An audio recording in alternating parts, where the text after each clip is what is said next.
కోరిక ఉంది. ఖచ్చితంగా మన జనాలు ఎయిర్పోర్ట్ కోరుకుంటున్నారు. అండ్ అన్ని రకాలుగా మనకి సపోర్ట్ ఉంది. మన ప్రభుత్వం తరఫున, ఇంకా కేంద్ర ప్రభుత్వం తరఫున కూడా ఈ బృందం ఇక్కడ వచ్చేసింది ఎయిర్పోర్ట్ అథారిటీ.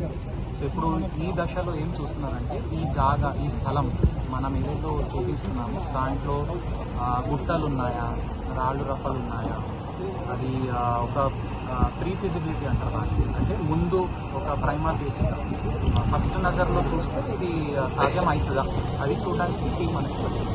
సో ఈరోజు చూసుకొని మోస్ట్లీ ఈరోజే వాళ్ళు వెళ్ళిపోతారు. తర్వాత ఇంకొక బృందం వచ్చేసి ఒక నెల లేదా ఒక 2 వారాలు మొత్తం టెస్టులు